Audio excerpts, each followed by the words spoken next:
चलिए आगे हम आज स्पेक्ट्रम के बारे में डिस्कस करेंगे। स्पेक्ट्रम क्या होता है? जैसा कि आपको हम पहले बताए थे, डिस्पर्सन ऑफ लाइट। डिस्पर्सन क्या होता है? वाइट सनलाइट को हम प्रिज्म से होकर गुजारते हैं, तो जैसा आप जानते हैं कि जो वाइट सनलाइट होता है उसमें 7 कलर ऑफ कंपोनेंट होते हैं।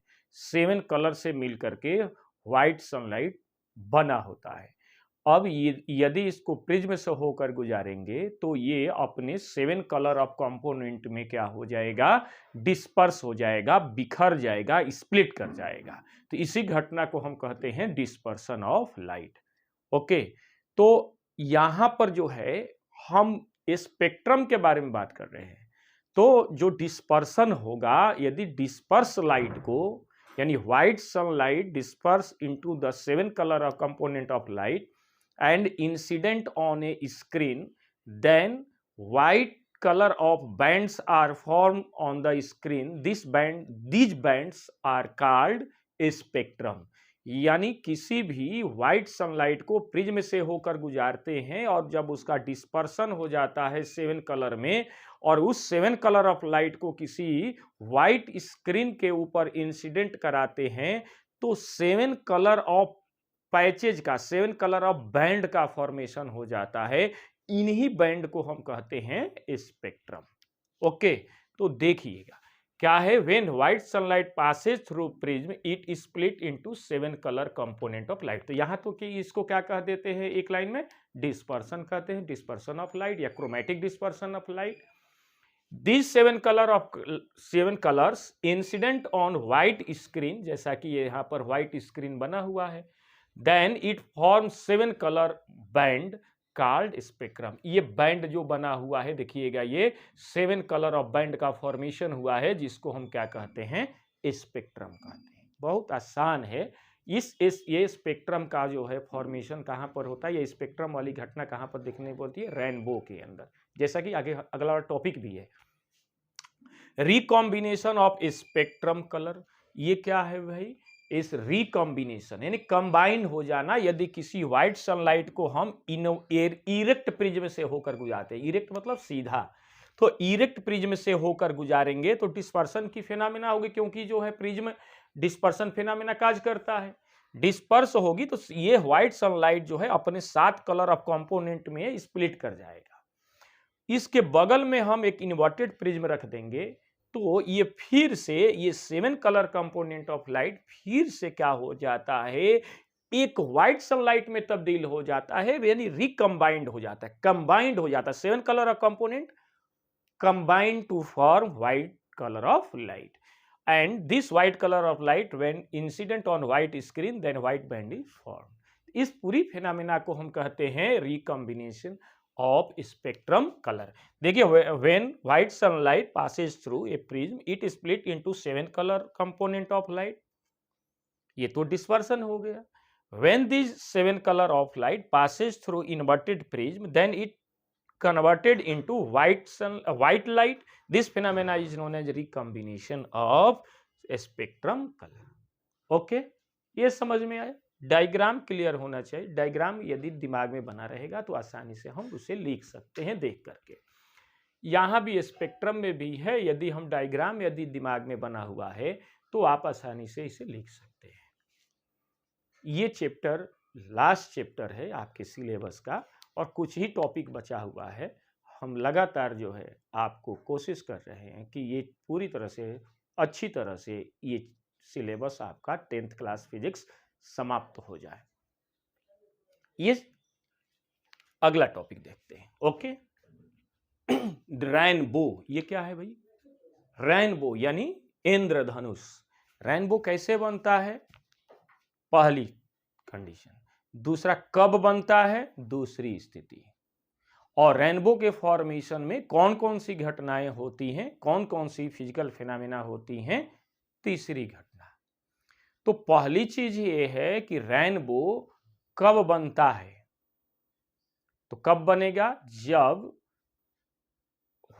जब सनलाइट की इंटेंसिटी कम हो और रिमझिम बारिश हो, यानी या तो बारिश होकर के खत्म हो गई हो, बहुत कम बारिश, बहुत कम इंटेंसिटी की बारिश हो रही हो। ये पहली चीज। दूसरी चीज कि रेनबो हमेशा किधर बनता है? अपोजिट डायरेक्शन ऑफ सन। सन यदि पश्चिम में है तो पूरब में रेनबो बनेगा, यदि पूरब में है तो पश्चिम में बनेगा। ओके। तीसरी चीज है कि रेनबो के लिए, रेनबो बनेगा वो कौन कौन सी घटना होगी कि रेनबो बनेगा? तो पहली चीज है रिफ्रैक्शन, दूसरा होगा डिस्पर्सन, और तीसरा होगा internal reflection. Total internal reflection नहीं, केवल इंटरनल रिफ्लेक्शन, है ना। इस चांद की बुक में टोटल इंटरनल रिफ्लेक्शन लिखा है, वो गलत है। एनसीईआरटी की मानेंगे हम इंटरनल रिफ्लेक्शन, चाहे अदर बुक में भी लिखा हुआ है। ठीक है, आ जाते हैं। हाँ, एक और चीज है कि डिस्पर्सन, रेनबो के फॉर्मेशन में जो वाटर ड्रॉपलेट होते हैं वो कैसा बिहेव करते हैं? Behave as a natural prism. Okay, देखते हैं। यहां देखें थोड़ा डायग्राम में, व्हाइट सनलाइट निकल रही है सन से, और यहां पर ये वाटर ड्रॉपलेट है। हमने कहा कि रेनबो के फॉर्मेशन के लिए कंडीशन क्या होना चाहिए? तो कंडीशन क्या होना चाहिए कि रिमझिम बारिश हो रही हो, और दूसरा लो इंटेंसिटी की सनलाइट होनी चाहिए।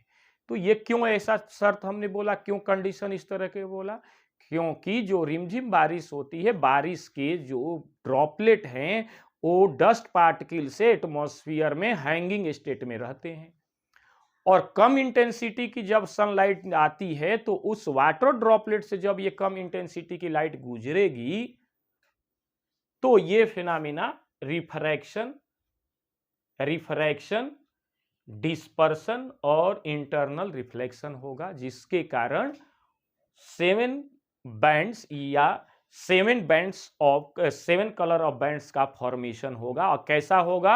आर्क नुमा होगा, जिसको हम क्या कहते हैं? इंद्रधनुष, रेनबो कहते हैं। ठीक है, तो ये ध्यान रखिएगा। देखिएगा, an arc of 7 colour visible in skies which is produced by dispersion of white sunlight by raindrop in atmosphere is called rainbow।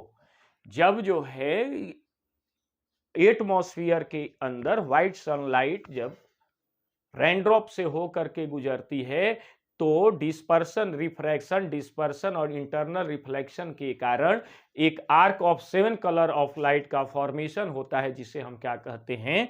Rainbow कहते हैं। ओके, यहां पर यह कैसी फिनोमेना है? नेचुरल फिनोमेना है, ये आर्टिफिशियल फिनोमेना, नेचर के द्वारा ये क्रिएटेड है, तो इसलिए ये क्या हो जाएगी?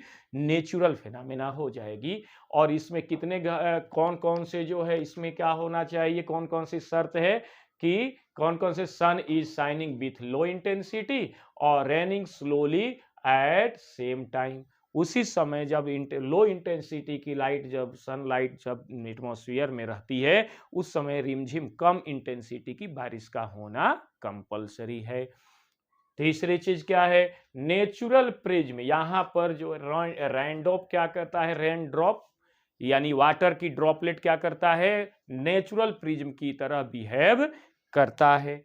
और कौन कौन सी घटनाएं होंगी रेनड्रॉप के फॉर्मेशन में? रिफ्रैक्शन होगा, डिस्पर्सन होगा और इंटरनल रिफ्लेक्शन होगा, जैसा कि डायग्राम में है। ये व्हाइट सनलाइट जब वाटर ड्रॉपलेट्स के सरफेस को टच करके और इंटर करेगा, उस समय कौन सी घटना होगी? रिफ्रैक्शन, क्योंकि रिफ्रैक्शन में ये रेयरर है और ये क्या हो जाएगा? डेंसर। तो जब कोई भी लाइट रे रेयरर से डेंसर या डेंसर से रेयरर में जाती है, उस समय लाइट का रिफ्रैक्शन होता है। अब ये जब रिफ्रैक्ट होगी तो उसके साथ साथ क्या हो जाएगा? डिस्पर्सन भी हो जाएगा, यानी व्हाइट सनलाइट कितने कलर ऑफ बैंड में कितने कलर ऑफ कंपोनेंट में स्प्लिट कर जाएगी? 7 कलर ऑफ कंपोनेंट में स्प्लिट कर जाएगी। जब ये 7 colour of component of light incident internal surface of raindrop then cause internal reflection. यहां पर इंटरनल रिफ्लेक्शन होगा और ये रे ऑफ लाइट फिर से क्या हो जाएगी? एटमॉस्फेयर में बाहर निकलेगी। तो इस पूरी फिनोमेना, जब ये पूरी फिनोमेना होगी तो रेनबो का फॉर्मेशन होगा। Okay, clear? चलते हैं। Atmospheric refraction. एटमॉस्फेरिक रिफ्रैक्शन क्या है? जब कोई व्हाइट सनलाइट या सनलाइट एटमॉस्फेयर से होकर के रिफ्रैक्ट होती है तो उसे एटमॉस्फेरिक रिफ्रैक्शन कहते हैं। एटमॉस्फेरिक रिफ्रैक्शन किसे कहते हैं? Refraction of light through atmosphere is called atmospheric refraction. आप जानते हैं कि एटमॉस्फेयर भी क्या होता है? ट्रांसपेरेंट मीडियम की तरह बिहेव करता है। अब कोई भी लाइट रिफ्रैक्शन तभी होगा जब कोई रे ऑफ लाइट एक ट्रांसपेरेंट मीडियम से दूसरे ट्रांसपेरेंट मीडियम में चलेगा। तो यहाँ पर जो एटमॉस्फेयर के अंदर अलग अलग डेंसिटी का जो एटमॉस्फेयर मिलता है, जब व्हाइट सनलाइट या सनलाइट जब चलती है अर्थ सरफेस की तरफ, तो एटमॉस्फेयर में डिफरेंट डेंसिटी वाला मीडियम हमें, डिफरेंट ट्रांसपेरेंट डेंसिटी वाला मीडियम हमें प्राप्त होता है। तो डिफरेंट डेंसिटी वाला ट्रांसपेरेंट मीडियम प्राप्त होगा तो क्या कौन सी घटना हो जाएगी? रिफ्रैक्शन होगा। इसी रिफ्रैक्शन को क्या कहते हैं? Atmospheric refraction. ठीक है, तो यहां पर देखिएगा, refraction of light through atmosphere is called atmospheric refraction. बहुत ही आसान है। और कौन कौन सी घटनाएं, ये सबसे बड़ी चीज है कि एटमॉस्फेरिक रिफ्रैक्शन पर कौन कौन सी नेचुरल फिनोमेना बेस्ड है। तो पहली बात है ट्विंकलिंग ऑफ स्टार, यानी स्टार का टिमटिमाना। ये किस पर बेस्ड है? Refraction of atmospheric refraction of light. दूसरी चीज है कि star seems higher than actual are, यानी जो एक्चुअल हाइट है स्टार की उससे थोड़ा ऊंचा, अधिक ऊंचाई पर स्टार प्रतीत होता है, एपियर होता है। किस कारण से? एटमॉस्फेरिक रिफ्रैक्शन के कारण। दूसरा, advance sunrise and delay sunset, यानी सूर्योदय हो जाने, सूर्योदय के होने से पहले ही हमें सूर्य दिखाई देता है, 5 मिनट पहले ही लगभग, और सूर्यास्त होने के बाद भी कुछ मिनट तक सूर्य हमें दिखाई देता है। वहीं कह रहा है एडवांस सनराइज, मतलब सनराइज में मतलब कि सूर्योदय होने से पहले ही हमें सन दिखाई देना, और सूर्योदय होने के बाद कुछ समय तक सूर्य हमें दिखाई देना। ये किस घटना पर बेस्ड है? एटमॉस्फेरिक रिफ्रैक्शन पर। तो एटमॉस्फेरिक रिफ्रैक्शन पर कौन कौन सी घटना बेस्ड है? तारों का टिमटिमाना। दूसरा, जो स्टार की एक्चुअल हाइट है उस एक्चुअल हाइट से स्टार को थोड़ा सा अधिक ऊंचाई पर प्रतीत होना, और सूर्योदय होने के पहले ही हमें सूर्य दिखाई देना और सूर्यास्त होने के बाद कुछ समय तक सूर्य दिखाई देना, जिसको हम advance sunrise and delay sunset कहते हैं। ये तीनों घटनाएं एटमॉस्फेरिक रिफ्रैक्शन पर बेस्ड है। तो आज की क्लास हम यहीं पर समाप्त करते हैं। हमारे नेक्स्ट वीडियो पर चलिएगा। नेक्स्ट वीडियो में हम बताएंगे इन तीनों की घटनाओं को, हम डिस्कस करेंगे तीनों घटनाओं के बारे में। ओके, तो आज की क्लास यहीं पर समाप्त होती है। Okay, thank you very much.